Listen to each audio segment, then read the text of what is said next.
Hey everybody, hope you're well, and happy Wednesday to you, 8 days before the NFL draft, which I'll get to my next live stream. But I received an email this morning, from my friends of the East Oakland Stadium Alliance. And it's about comments that Councilmember Carroll Fife recently made. She says, regarding Howard Terminal, she's District 3 councilmember. I'm in District 3 of Oakland, live in District 3 when I'm not here in Georgia. She says, I would love to have a world-class stadium in my district, but not at the expense of all of the potential problems that could come if we don't analyze this properly.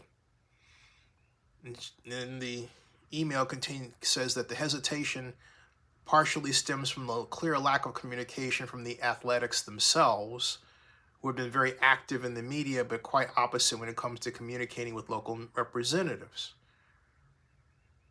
Dave Cavall, the A's team president, reached out to me once, Councilmember Fife says, around the time that I was inaugurated, and that's it.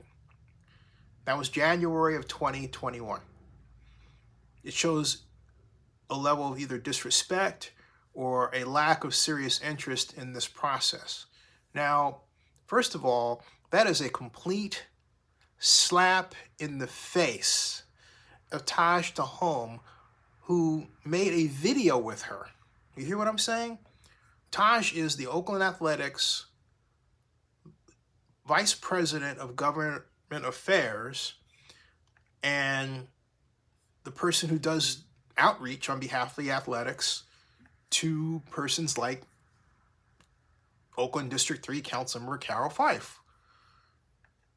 So here we have, Taj having her on a live stream with him, an interview, talking about Howard Terminal, all right? 3 weeks ago, okay? 3 weeks ago, all right? 3 weeks ago. And yet, she complains that the athletics outreach to her has only been once by Dave Cavall since she was inaugurated. That is a pure slap in the face to this man. Take a look. Taj Tahom. And what does it say?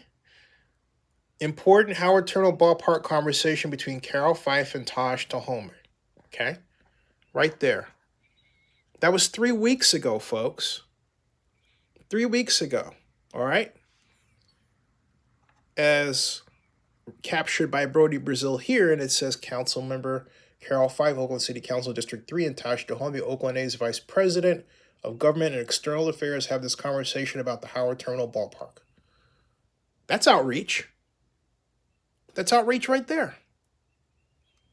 So it really makes Carroll's statements look really disingenuous. And it adds to what I'm about to say about how Carroll has handled this to this date. And I've said this before and I've said this again, I have held my tongue with respect to my council member, because she is my council member. I live in that district, but not anymore. And the reason is that she insists on an approach that demonstrates that she and her staff have no respect or interest in reading or understanding legislation that even indirectly has to do with Howard Terminal, let alone will help them achieve their goals and directives for District 3. Let me give you an example of what I'm talking about. Carroll Fife is known locally and to a degree nationally for Moms for Housing, where she worked to take over a building that was held by a housing ownership consortium because it was empty, and she wanted a homeless family to be in that. A laudable objective, sure, okay? But if she's really sure about that objective, about trying to change the market for housing, then you would think that when she took office, became a council member, Councilmember Fife would work toward understanding how current legislation to get her to a place where she's able to make housing more affordable for District 3 residents.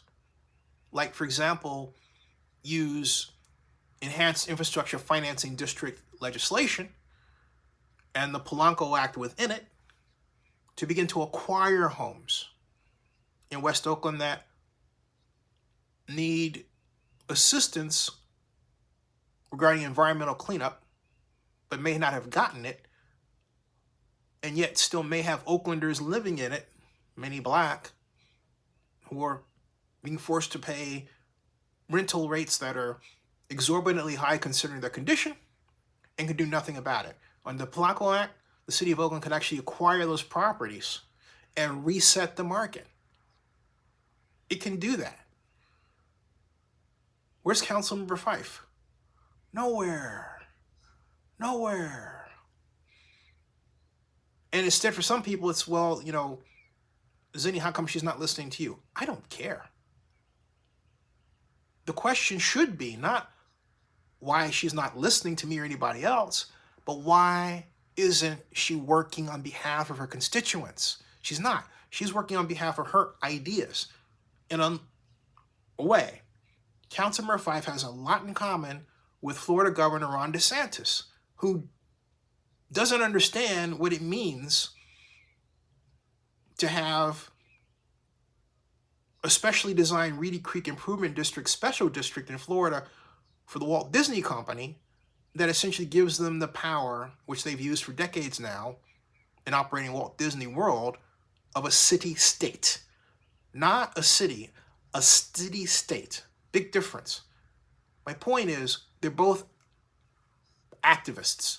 And we have a strain of activist types that are running for office and holding office that don't care to understand government legislation and fiscal policy, which is the key to how government really works, rhetoric aside. It's a gigantic problem. We have a number of rabble-rousers, but we don't have good administrators. Councilmember Fife is not a good administrator. She just isn't. And so where we're at is a situation where she doesn't understand herself that SB 293 Skinner, which I've talked about again and again and again, another enhanced infrastructure financing district law written into existence, signed into existence by California Governor Gavin Newsom and friend in October of 2019, October 11th specifically, or of 2019, she doesn't bother to read the fine print. She doesn't bother to read the fine print about it. What does the fine print say? The legislative fine print of it, and I might add of any enhanced infrastructure financing district legislation in California, says that the money that is generated from tax increment financing revenue within, in this case, the Howard Terminal Ballpark District, can be used anywhere that the Public Financing Authority, which we haven't even still formed in Oakland, determines is of community-wide significance. So that can be on the wish list of Councilmember Fife. She could turn around and say, hey, the Howard Terminal Community Organization, the group, has spent just over a year coming up with this set of priorities. You know what? Those are your projects of community-wide significance, right there. So what has she done? She's worked right within the law.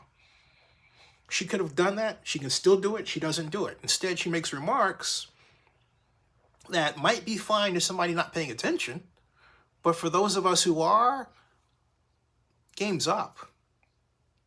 Game's over. Carroll, you've got to do a better job of representing people and not, present yourself as if, well, I understand our priorities and our needs, because if you understand the priorities and needs of the district, you understand how to, and you're working on how to activate current legislation, not new, it's already there, to meet those needs, like for not just housing, but financing to small businesses, many of them Black. You say you want a Black New Deal, reparations, okay? You can get that by carving out a piece of the TIF revenue for that purpose. It's actually already in what the community had come up with. The Howard Terminal Community Group. It's there already, Carroll. I mean, what is going on? I don't know, but I have to say that, and I'm just saying this with sadness, because this is my council member, but she is the least effective council member we've had in District 3 ever. Ever. Okay? Ever. And it is so easy now to score home runs because there are so many people in dire need because of the pandemic. But again, because we have these activists that want to rabble-rouse, it doesn't matter if it's DeSantis in Florida or Fife in Oakland, and go on and on and on. They don't want to actually do the work of administration. They want to yell and scream and complain about others in the media, and then get in the media and complain about them. I own my own media company. Carroll doesn't. She could. Different story, different subject, okay? It's not a great situation because in standard Oakland history, in the past, it was always believed that the District 3 council member set the tone for downtown development, all right, and for development in West Oakland. But Carroll, because she doesn't understand how to pull the levers, gets herself in the position where others are pulling levers for her. It doesn't matter if it's the mayor. It doesn't matter if it's Chantal. It doesn't matter if it's Lauren Taylor. There's someone else. Pick it. One day it might be Dan Calb. The next day it may be Treva Reed. On another day, it could be Nikki Fortunato Bass, District 2. It's not Carroll leading the charge, and it should be. By dint of the location of District 3, Carroll should be the leader regarding Howard Terminal. But not only has she been, well, I think it's unfair to say content, but not only has she been in a position where she's behind, she's whined about it, which indicates to me, and she expressed a great frustration at one point, which indicates to me, hey, she doesn't know what to do. She doesn't. And she can have reinforcers that have issues with people who disagree, like myself, whoever they are, I don't care. But that has nothing to do with the problem at hand. The problem at hand is that District 3 has an inordinate number of people who are homeless, and there is nothing in place to assure that that production of homeless people that reside in District 3 will stop. That they all get homes. By the many, by the thousands. There's not that big think, that big ticket, which is what you need. Why? Because we're in the middle of a pandemic. I don't care if it's waning. I'm glad it is, but it still is here. Okay? All right? Okay? It's still here. Now, Color Me Oakland says something I will repeat. It says, it's not required that everyone comes in with the same skill set. Once they get in training and working alongside others is key. All administrators don't act in the best interest of the public. Color Me Oakland, what you're saying is completely unworkable. Let me just dissect your statement. First of all, you say it's not required that everyone comes in with the same skill set. That's not what I said. My point is you have to be interested in learning. To read something means you are absorbing knowledge. Councilmember Fife hasn't done that. Okay? Councilmember Fife has not done that. All right? You say once you get in with training and working alongside others is key. What training has she received? She hasn't talked to me, and I have 33 years of tax increment financing experience in Oakland. I don't care how she feels about me. I don't care how chief of staff feels about me. The number of people who know how to do this, for the most part in Oakland, have died. That's a fact. You have the mayor saying that her staff doesn't have the skill set. They didn't know that, hey, when you actually create a tax increment financing district, you got to call the county immediately and say, this is what we're going to do. We want to use part of your tax increment financing revenue from that district. And if you read the legislation, instead of, as Noel Gael was doing, was crowing about, well, you know, this is going to be on the backs of the city and everything. The legislation says, it's right there in black and white. This goes into learning that, hey, you know what? Legislation says the city is not supposed to let the bond issue. The district does. The district holds the weight of the debt. Okay? I don't care what your consultants are telling you, because you'll have investment banking consultants, municipal finance consultants will come in, and just to get a deal done real quick, the first words out of their mouth will be, well, can you get the county to backstop it? No. If they tell you that, you need to send them out of the room. But some of these people pay political donations, get buddy-buddy with these folks, officials, who have no clue what's going on. So they refer to what the consultant said. Lauren did that once. I lost my lunch talking to him about that. Talking about Oakland District 6 Councilor Lauren Taylor. Well, the consultant says, so Lauren, you're talking to a guy with 30 years experience over a consultant that gave you information, Century Urban, that was so completely wrong that in one paragraph, this is what Century Urban did in one paragraph, folks. Century Urban said that the time limit of the bond issue is to be 45 years. But then they give you numbers that if you're thinking, you'll realize that 2020, where they started the calculation year off in their report, goes up and it stops, they say, at a period 19 years into the future, not 45. And then they purport to present to you a tax increment financing revenue calculation based on a 45-year period when it's not, by their own numbers. It's like, did you actually check your own math and your words? I did. Didn't add up. Okay? I told Nate Miley the same thing. But see, Nate and Keith, and I'm going to say this very bluntly, I know people don't like it, but I don't care, will quote white media, but if I say it, they won't quote me. They'll say, well, I read an article, when it was really a video that I made. These are black folks doing this, folks. We're in the era of, black folks who don't like other black folks. And you can tell that's, we're on economic decline because when we start eating each other, right? Okay? I mean, if it wasn't real, it would be laughable, but it is real.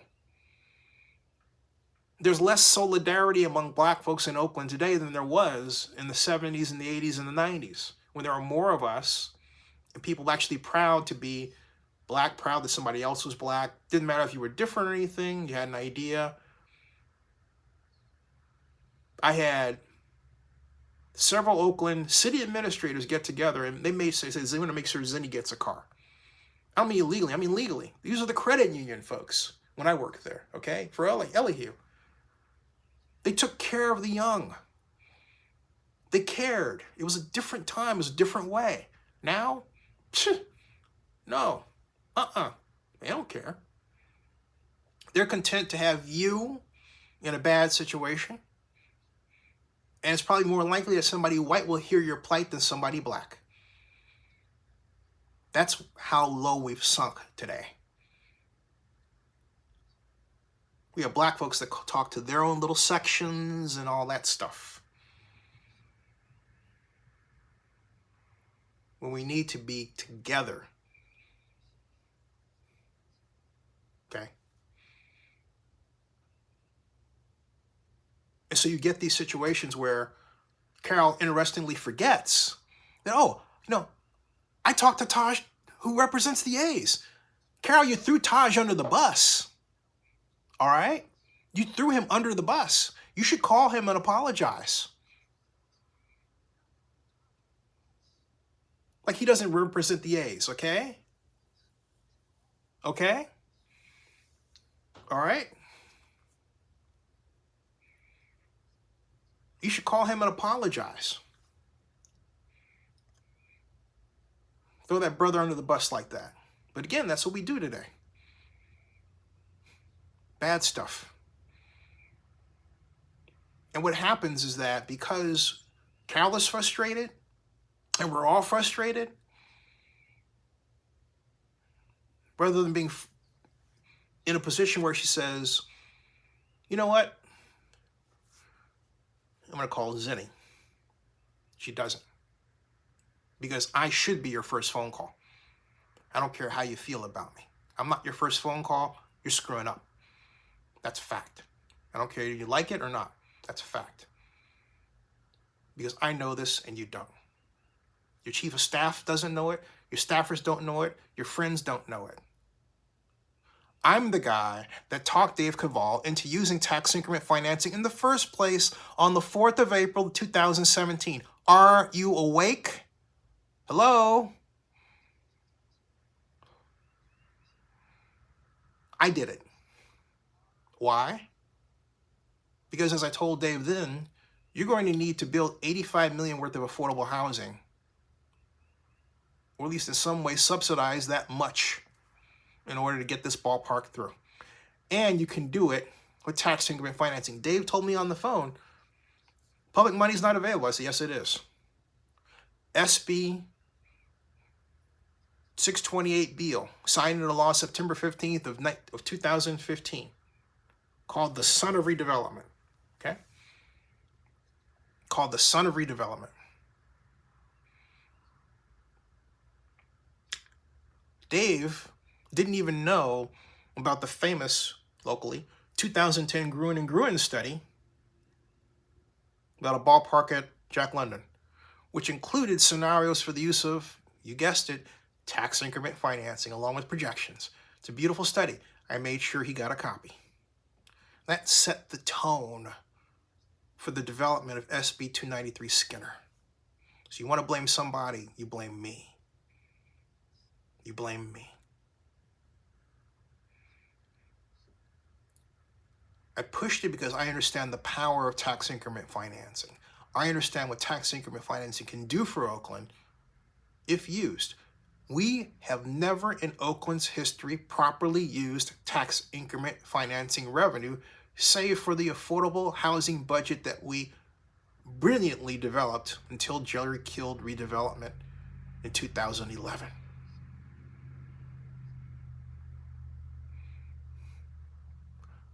Learn this stuff, Carroll, whether you want to or not. Learn it, make it your tool, make it your weapon against gentrification. That's what you say you want to do, isn't it? In order to understand where we are, you have to learn the mechanisms. Forget the names, forget labels like socialism and all that. Get it out of your head. Learn how government, legislative, financing, policy works. Do the math.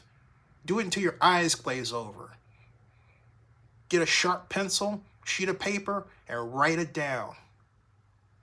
Do spreadsheets. Make your own. Understand where the numbers are flowing here and there. Because you better help people with that stuff, okay? Do the doggone work. Do it. Subscribe to Zinni62 and bookmark oaklandnewsnow.com.